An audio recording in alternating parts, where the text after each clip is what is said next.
সবাই কেমন আছেন? আবার একটা ঝটপট ভিডিও নিয়ে চলে আসলাম। শুধু বাংলাদেশেই গরম না, আমাদেরও নিউ ইয়র্কেও গরম পড়ে ঘাইমাটে শেষ। কিচেনের কাজ শুরু করছি, একটু পরে আবার আরেক কাজে যাইতে হবে। তো এই দিনটা অনেক বেশি বেশি বিজি যায় আর কি। তো কী করতেছি? চালু নিছি, সিদ্ধ করে একটু ভর্তা খাইতে ইচ্ছা করছে, এটা করবো। তারপরে পোড়ামরিচ দিয়ে আর কি একটু পাস্তা বয়েল করছি, চিকেন ব্রেস্ট দিয়ে করবো। এখানে আরেকটা হার্ড চিকেন প্রেশার কুকারে দিয়ে দিছি, এইটা হবে। আর আরেকটা চিকেন দিয়ে একটু চাইনিজ স্টাইলে মাশরুম দিয়ে কিছু একটা করব। তারপর একটু আলু ভর্তা খাইতেও ইচ্ছা করতেছিল, মিষ্টি আলু ভর্তা। এটা আমার দাদির খুব ফেভারিট ছিল, আমারও খুব মজা লাগে। তা আমি একটু পেঁয়াজটা হালকা একটু সটে করে নিই, কারণ সামার টাইম তো পেঁয়াজটা সটে না করলে ভর্তাটা তো গন্ধ হয়ে যায়। তা অ্যাজ ইউজুয়াল সরিষার তেল, পেঁয়াজ, শুকনা মরিচ, লবণ এটা দিয়ে আলু ভর্তাটা করা হয়েছে। আর একটু পাস্তা করব চিকেন ব্রেস্ট দিয়ে।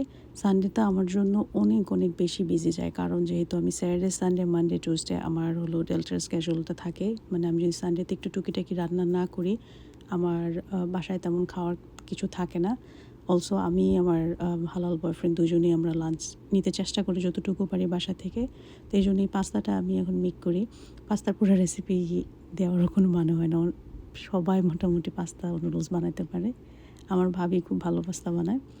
তারপর আমি হার্ড চিকেনটা বসাই দিছি, যে প্রেশার কুকার এটাও হয়ে আসছে। মাঝে মাঝে এই প্রেশার কুকারগুলো, ইনস্টাপোর্টগুলো এত হেল্পফুল হয়, স্পেশালি আমার জন্য। সানডেতে মনে হয় যে আমার 2টা হাত না, আমার 4টা হাত থাকলে ভালো হতো, স্পেশালি যদি আপনার এক্সট্রা হেল্পিং হ্যান্ড না থাকে কিচেনে, অনেক ডিফিকাল্ট। এখন আমি বুঝতে পারি, স্পেশালি সামারে কিচেনে রান্না করাটা খুবই কষ্ট। নিউ ইয়র্কের এতটুকু গরমে হাঁফায়ে উঠে, আর বাংলাদেশে তো তার থেকে দ্বিগুণ গরম। অন্যান্য যে দেশগুলোতে গরম বেশি, তাদের অনেক কষ্ট হয়। আমাদের মা বোন কিছু ভাইরাও কিচেনে কাজ করেন। আমি সত্যি এখন আপনাদেরকে ফিল করি যে আসলে কতটা কষ্ট। তারপর হার্ড চিকেনটা হয়ে গেছে, এটা একটা বাটিতে বেড়ে নিছি। প্রেশার কুকারে হার্ড চিকেন করলে অলওয়েজ অনেক মজা হয়, আপনারা ট্রাই করে দেখবেন। তারপরে আমি আবার লাঞ্চ কিছু প্যাক করে নিছি, কাজে এখন চলে যেতে হবে। তো আমার অ্যাটলিস্ট 2 দিনের লাঞ্চ প্যাক হয়ে গেছে। এই তো কাজে চলে আসলাম, বিজি ডে শুরু হয়ে যাবে।